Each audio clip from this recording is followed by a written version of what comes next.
میرے جیسے کمزور نظر کے جن کو 4 قدم دور چیز نظر نہیں آتی حبیب بینک پلازا کی چھت پہ کھڑے ہو کے عید کا چاند دیکھتے ہیں، جبکہ آپ 200 سال کے چاند پریڈکٹ کر سکتے ہیں کہ کس وقت اور کس دن نظر آئے گا۔ ہم نے علم کو صرف 1000 سال پہلے، 500 سال پہلے، 700 سال پہلے، 1500 سال پہلے یا 2000 سال پہلے کی تاریخ تک قید کر کے رکھ دیا۔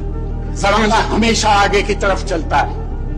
میں آپ سے یہ نہیں کہتا کہ آپ اپنے عقائد چھوڑ دیں، میں آپ سے یہ نہیں کہتا کہ آپ اپنے فنڈامنٹلز کو چھوڑ دیں، میں آپ سے یہ کہتا ہوں کہ آپ اپنے فنڈامنٹلز کو، اپنے عقائد کو اگر موجودہ دور کے مطابق منطبق نہیں کر سکتے تو وہ آؤٹ ڈیٹڈ ہے۔ اور اگر آپ کا ایمان یہ ہے جو میرا ہے کہ اسلام ہر دور کے لیے ہے، تو پھر اس کو ہر دور میں کامیاب ہونا چاہیے، اور اس کی کامیابی کے لیے یہ ضروری ہے کہ اسے ہر دور میں امپلیمنٹ ہونے کے قابل ہونا چاہیے۔ 50 سال میں فلسفے آؤٹ ڈیٹ ہو جاتے ہیں، 1500 سال یا 2000 سال تو بہت لمبا پیریڈ ہے۔ لہذا روشن خیالی کی تعریف کو سمجھنا ضروری ہے۔ روشن خیالی ہرگز لادینیت کا نام نہیں ہے، روشن خیالی ہرگز صرف رقص اور موسیقی کا نام نہیں ہے، روشن خیالی ہرگز دین سے دور ہو جانے کا نام نہیں ہے۔ روشن خیالی کا مطلب یہ ہے کہ ہم زمانے کا ساتھ دینے اور زمانے کا مقابلہ کرنے کے قابل ہیں، اور زمانے کا مقابلہ کرنے کے قابل اسی وقت ہو سکتے ہیں جب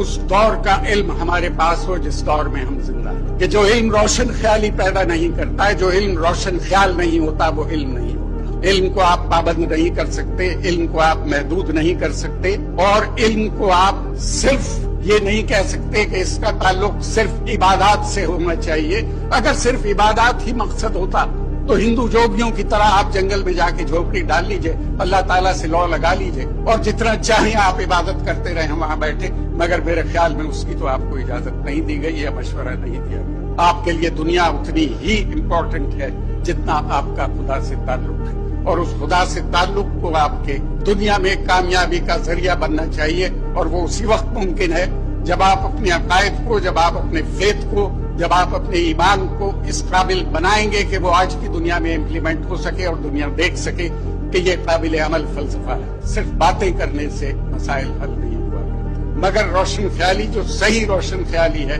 اس کے بغیر ہمارے معاشرے کی ترقی اور فلاح ممکن نہیں ہے۔ آپ کا بہت بہت شکریہ کہ آپ نے صبر سے وہ خیالات سنے جن سے شاید آپ کی اکثریت کو اتفاق ہو۔ Thank you very much.